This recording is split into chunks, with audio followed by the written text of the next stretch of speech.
Welcome to Shri classes. आज हम लोग देखते हैं सेट नंबर 7 को, हिंदी लैंग्वेज। निम्नलिखित प्रश्न में से दिए गए 4 विकल्पों में से उस विकल्प का चयन करें जो मुहावरे का अर्थ व्यक्त करता हो। तो यहाँ मुहावरा है चारपाई पकड़ना, अर्थात बीमार होना।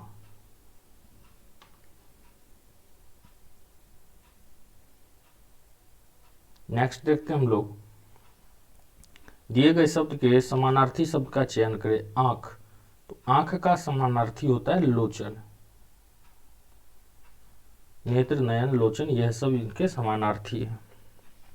दिए गए वाक्यांश के लिए एक सार्थक शब्द का चयन कीजिए। मरने की इच्छा, तो इसको बोला जाता है मुंह मूर्छा। ठीक है, नेक्स्ट देखते हैं। नीचे दिए गए वाक्यांश के लिए एक शब्द दिए गए विकल्पों में से चुनिए। जिस भूमि से कुछ उत्पन्न ना हो तो उसको बोला जाता है ऊसर।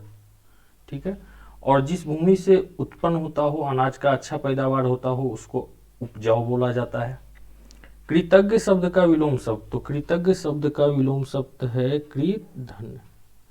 नेक्स्ट देखते हैं हम लोग, दिए गए वाक्य के लिए एक सार्थक शब्द दीजिए। जिसका दमन करना कठिन हो तो इसको बोला जाता है दुर्दम। नेक्स्ट, जिसके समान दूसरा ना हो, अद्वितीय।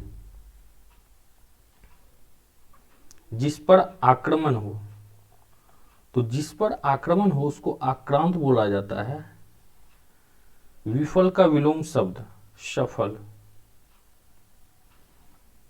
दिए गए शब्द के समानार्थी शब्द का चयन कीजिए। पर्वत, तो पर्वत को नग बोला जाता है। जो प्राणी जमीन पे रहता हो तो उसको हम लोग बोलेंगे थलचर। जो आकाश में रहता हो उसको नभचर, और जो जल में रहता हो उसको जलचर बोला जाता है। रिक्त स्थानों की पूर्ति करे, सबसे उपयुक्त शब्द का चयन करें। पत्र का उत्तर शीघ्र देने की कृपा करें। नेक्स्ट देखते हैं हम लोग, चंद्रयान किस भाषा का काव्य है? तो यह है अवधी भाषा का काव्य। निम्नलिखित में से कौन सा शब्द तत्सम है? तो यहां पर हम लोग देखते हैं बारात, वर्षा, हाथी और आंसू। तो ऑप्शन बी बारात। नाक दबाने से मुंह खुलता है, इस लोकोक्ति का अर्थ क्या है? तो इसका अर्थ है कठोरता से कार्य सिद्ध होता है। इनमें स्त्रीलिंग शब्द कौन सा है? तो इनमें स्त्रीलिंग शब्द है रचना। उंगली पकड़ के पहुंचा मुहावरे का क्या अर्थ है? तो इसका अर्थ है धीरे धीरे साहस को बढ़ने देना। नेक्स्ट देखते हैं हम लोग, इनमें से कौन सा शब्द कमल का पर्यायवाची नहीं है? ठीक है, तो यहां पर ऑप्शन है ए में Rajiv, option B Nalin, option C Utpal. तो यह 3 नहीं है, जबकि इनका होगा क्या? तो रसाल। कमल का पर्यायवाची नहीं होगा तो रसाल। राजीव, नीलिन और उत्पल इनसे संबंधित है, इनके पर्यायवाची है। हर रोज में कौन सा समास है? तो हर रोज में अव्ययभव समास है। राजन द्वारा किताब पढ़ी जाती है, इस वाक्य में वाच्य का कौन सा प्रकार है? तो इसमें राजन द्वारा किताब पढ़ी जाती है, तो कर्मवाच्य। नेक्स्ट देखते हैं हम लोग, English language. In the following question out of the 4 alternative choose the one which best express the opposite meaning of the word given in capital. अभी जैसे है यहाँ 21 इमर्ज, तो इमर्ज का अर्थात होता है उभरना या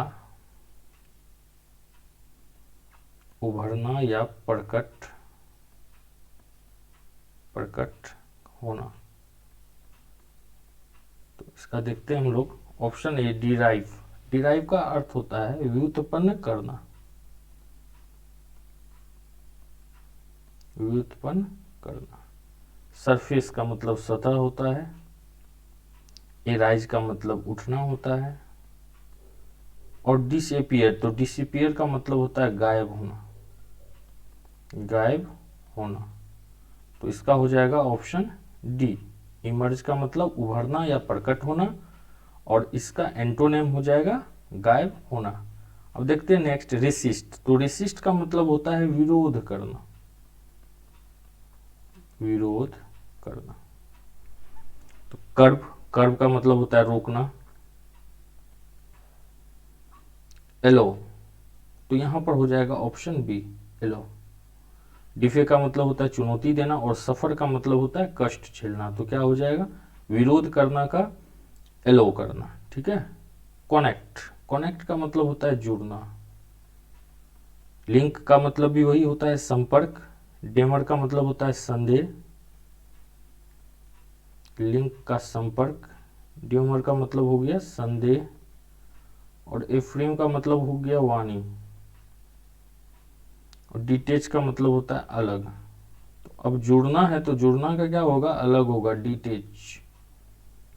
नेक्स्ट देखते हैं हम लोग, in the following question out of the 4 alternative choose the one which can be substituted for given words sentence. तो ये वन वर्ड सब्स्टिट्यूशन है, इसको हम लोग देखते हैं। एक ग्रुप ऑफ 3 पावरफुल लोग, 3 प्रभावशाली व्यक्तियों का समूह, तो इसको बोला जाता है ट्रिumvirate,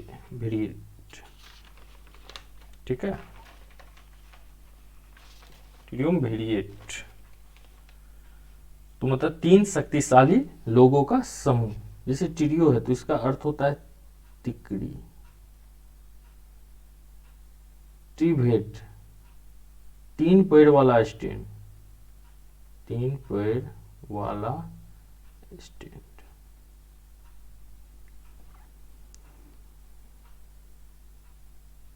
ट्रिएटियम का अर्थ हो जाता है यहाँ पर रेडियोधर्मी पदार्थ। हम लोग केमिस्ट्री में इसको पढ़े हैं, रेडियोधर्मी पदार्थ। नेक्स्ट देखते हैं, science regarding the principle of classification, मतलब वस्तुओं का वर्गीकरण करने की वैज्ञानिक, तो इसको बोला जाता है टैक्सोनोमी। अब टैक्सीडर्मी का अर्थ हो जाता है चर्म प्रसाधन। उसी तरह टैक्सीकोलॉजी का अर्थ हो जाता है विश्वविद्या।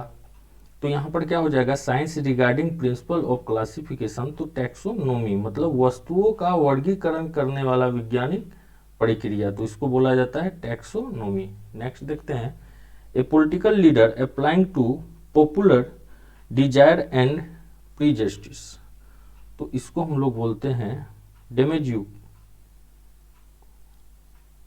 तो इसका अर्थ हो जाता है जन समुदाय नेता, जन समुदाय नेता।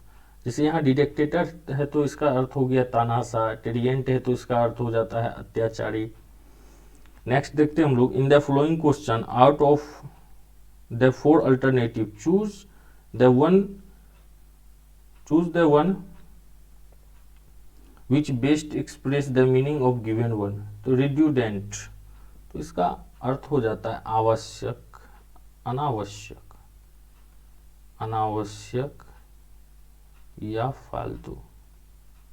ठीक है, तो इससे मिलता जुलता हमको वर्ड को खोजना है। तो अब जैसे एक्सेस हो गया तो इसका अर्थ हो जाता है अधिक, नेसेसरी जरूरत, तो इसका हो जाएगा सुपरफिलियस, इसका भी अर्थ क्या होता है अनावश्यक। सेंसनल, तो सेंसनल का अर्थ होता है संवेदनात्मक। ठीक है, तो अब जैसे ट्रीटिंग है तो इसका मतलब होता है धमकी देना। टैम का मतलब होता है वश में करना, धमकी देना, वश में। और ल्यूरिड का अर्थ हो जाता है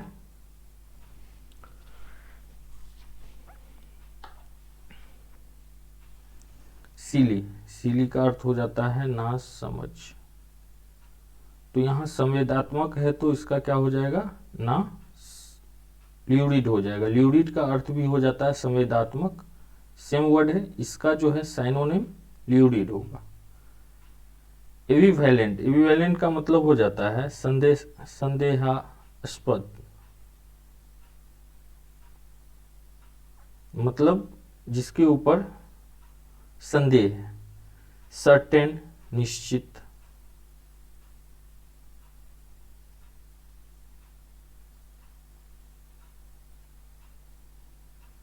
मैं सेटिस्फाइड, चक्कर में पड़ना।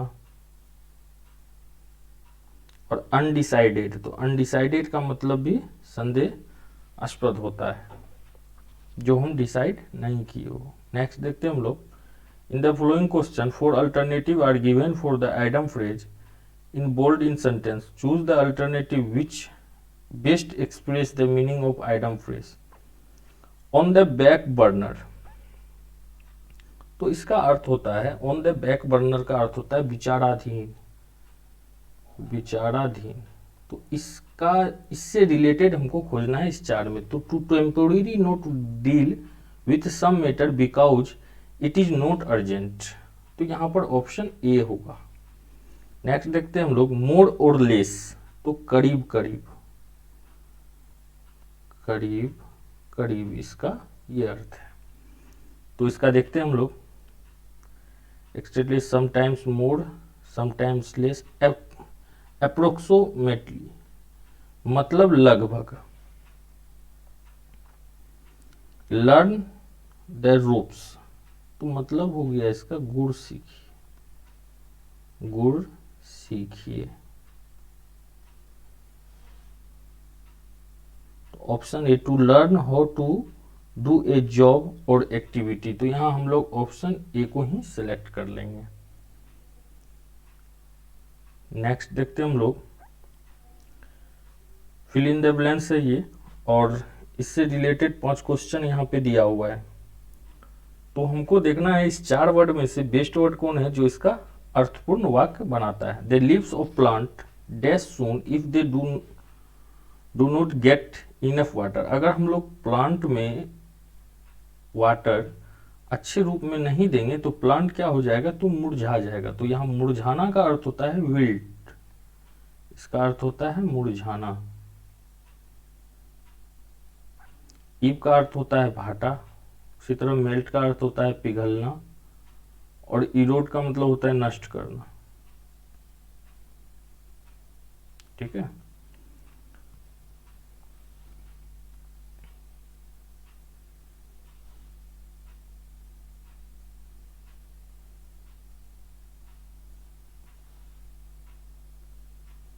नेक्स्ट देखते हैं हम लोग। डेपोरेटरी फॉर द कोविड-19 vaccine must to be cover the dash number of the shortest time, तो कोविड का जो वैक्सीन था ये क्या हुआ कि कम समय में ज्यादा लोगों तक पहुंचाया गया, तो यहाँ पे हम लोग प्रयोग करेंगे लार्जेस्ट।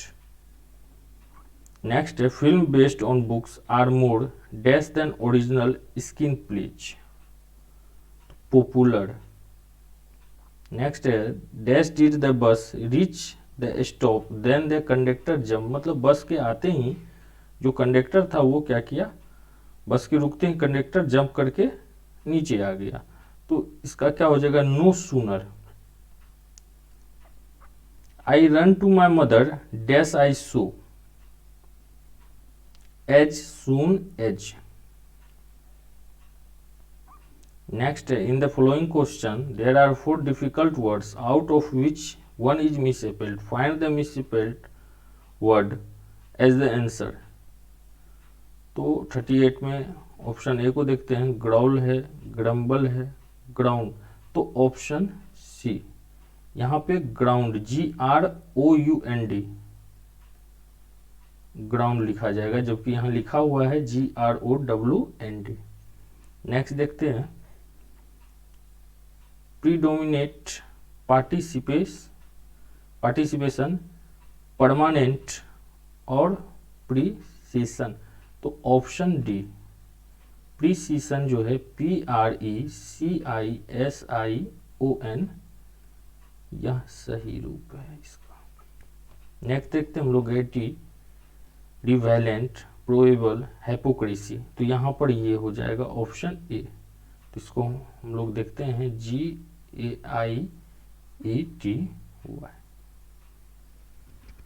नेक्स्ट देखते हैं हम लोग जनरल नॉलेज और करेंट अफेयर्स के प्रश्न। संस्कृत महाकाव्य महाभारत के लेखक कौन हैं? तो इनके लेखक हैं महर्षि वेद व्यास। निम्नलिखित में से किसने रेड शर्ट आंदोलन का आयोजन किया था? तो यह किए थे खान अब्दुल गफ्फार खान, और इनको सीमांत गांधी के नाम से भी संबोधित किया जाता है। साथ ही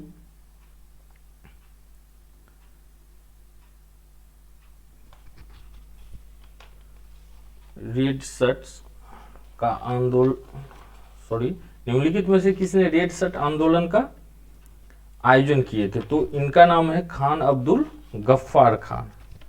और खुदाई खिदमतगार संगठन का स्थापना भी इन्होंने किया था। तो ये कब किया था? तो 1929 में भी। सीमांत गांधी के भी नाम से इनको जाना जाता है। नेक्स्ट देखते हैं भारत में पहली बार जनगणना कब हुई? तो यह जनगणना हुई थी 1872 ईस्वी में। तो कभी कभी यह भी प्रश्न पूछा जाता है कि किनके कार्यकाल में हुई थी? तो यह जनगणना हुई थी लॉर्ड मेयो के कार्यकाल में। और भारत में नियमित जनगणना की शुरुआत 1881 ईस्वी में शुरू हुआ था। तो किनके कार्यकाल में यह शुरू हुआ था? तो लॉर्ड रिपन के कार्यकाल में।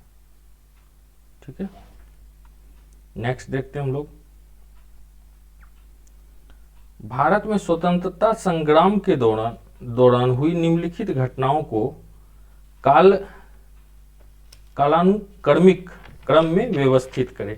तो यहाँ है नमक सत्याग्रह, जलियांवाला बाग हत्याकांड, भारत छोड़ो आंदोलन और असहयोग आंदोलन। तो हम लोग देखते हैं, तो इसमें सबसे पहले हुआ था जलियांवाला बाग हत्याकांड, जो कब हुआ था? पहले हम लोग एक अरेंज कर लेते हैं। जलियांवाला बाग हत्याकांड। दूसरा हो जाएगा, यहां तो डायरेक्ट एक से ही समझ में आ रहा है कि ऑप्शन सी हो जाएगा। तो पहला हो गया जलियांवाला बाग हत्याकांड, दूसरा हो जाएगा असहयोग आंदोलन, तीसरा हो जाएगा नमक सत्याग्रह और चौथा हो जाएगा भारत छोड़ो आंदोलन। तो जलियांवाला बाग हत्याकांड हुआ था 13 अप्रैल 1919 को। ठीक है, इसी तरह हम लोग बात करेंगे असहयोग आंदोलन का। तो यह हुआ था, असहयोग आंदोलन 1920 में हुआ था, 1 अगस्त 1920 को। और नमक सत्याग्रह आरंभ हुआ था 12 मार्च 1930 को। भारत छोड़ो आंदोलन यह स्टार्ट हुआ था 8 अगस्त 1942। नेक्स्ट देखते हैं हम लोग जनसंख्या 2011 के अनुसार भारत में जनसंख्या घनत्व कितना है? तो यह है 382 व्यक्ति प्रति किलोमीटर स्क्वायर। किस आंदोलन को भारत का पहला सविनय अवज्ञा आंदोलन बोला जाता है? तो यह है चंपारण आंदोलन। और यह कब हुआ था? तो यह हुआ था 1917 में।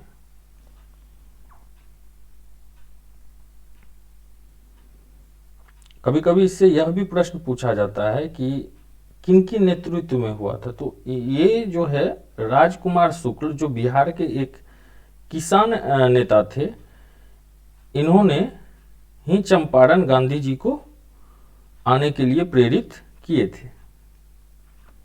नेक्स्ट देखते हैं निम्नलिखित में से किस ब्रिटिश नीति ने लोगों को जलियांवाला बाग अमृतसर में एकत्र होने के लिए विवश किया? तो यह था रोलैक्ट अधिनियम।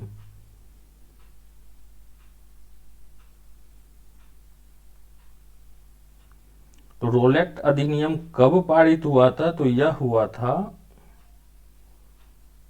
1919 में।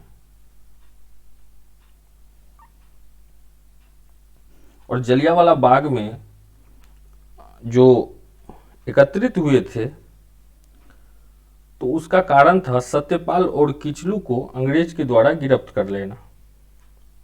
नेक्स्ट देखते हैं अनुच्छेद 170 के अनुसार प्रत्येक राज्य की विधानसभा में सीटों की संख्या डैश से अधिक नहीं होनी चाहिए। तो यह होगा 500 से अधिक नहीं होना चाहिए।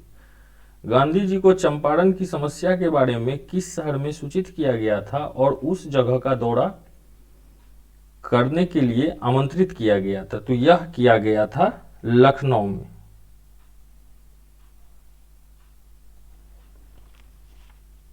नेक्स्ट देखते हैं हम लोग, भारतीय संविधान का कौन सा अनुच्छेद हिंदी को संघ की भाषा घोषित करती है? तो यह है ऑप्शन ए। इस क्वेश्चन को आप वीवीआई के रूप में याद रखिए। ये आपको हिंदी में भी पूछा जा सकता है और जीके जीएस में तो पूछा जाएगा ही। कौन सा रेलवे स्टेशन यूनेस्को की विरासत का हिस्सा है? तो यह है छत्रपति शिवाजी महाराज टर्मिनल। छत्रपति शिवाजी टर्मिनल कब शामिल किया गया था? तो 2004 में। किस देश में पिच ब्लैक युद्ध अभ्यास आयोजित किया जाता है? Option D Australia. यह करेंट अफेयर्स का क्वेश्चन है। नेक्स्ट देखते हैं हम लोग, वर्ल्ड हैप्पीनेस रिपोर्ट 2022 में किस देश का पहला स्थान है? तो यह है फिनलैंड का। वारंट केस का अर्थ ऐसा मामला है जिसमें सजा का प्रावधान 2 वर्ष से अधिक हो। नेक्स्ट देखते हैं हम लोग 55, सामान्य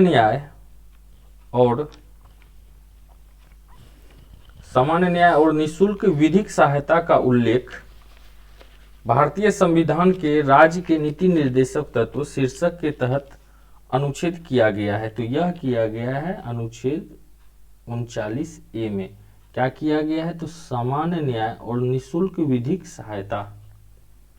नेक्स्ट देखते हैं हम लोग, डैश सबसे इलेक्ट्रोनेगेटिव तत्व है? तो यहां तो हो जाएगा ऑप्शन ए Cl। वनस्पति तेल के हाइड्रोजिनेशन में उत्प्रेरक कैटलिस्ट के रूप में डैश का प्रयोग किया जाता है? तो यह किया जाता है निकेल का प्रयोग। निम्न में से क्या अंडक में उपस्थित होती है? तो अंडाणु। धातु में एक मुक्त इलेक्ट्रॉन के पथ का आकार होता है? तो यह होता है टेढ़ा मेढ़ा, जिसको हम लोग जिग जैग बोलते हैं। किस प्रकार का प्रजनन विशाल विविधता ला सकता है? तो यह है लैंगिक प्रजनन। नेक्स्ट देखते हैं हम लोग अब computer, basic computer science.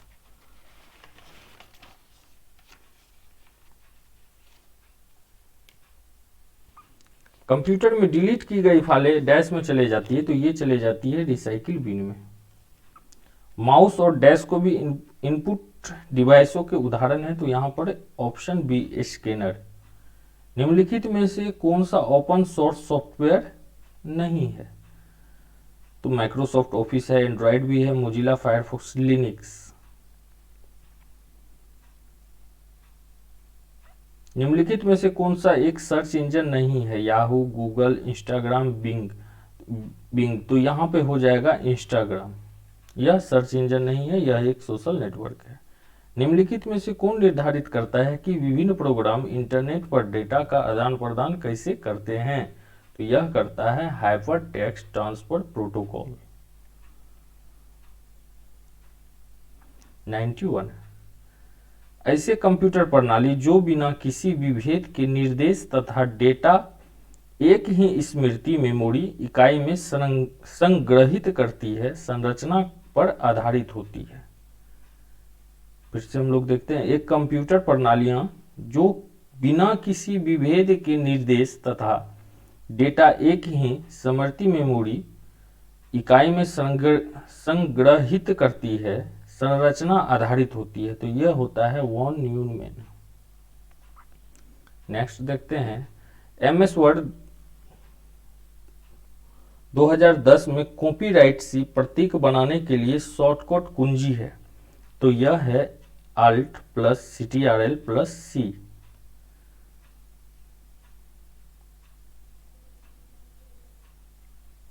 Next देखते हैं हम लोग, GUI का पूर्ण रूप है? तो GUI का पूर्ण रूप है ग्राफिकल यूजर इंटरफेस। बेसिक का पूरा नाम है? तो बेसिक का पूरा नाम है beginners all purpose symbolic instruction code. Option A.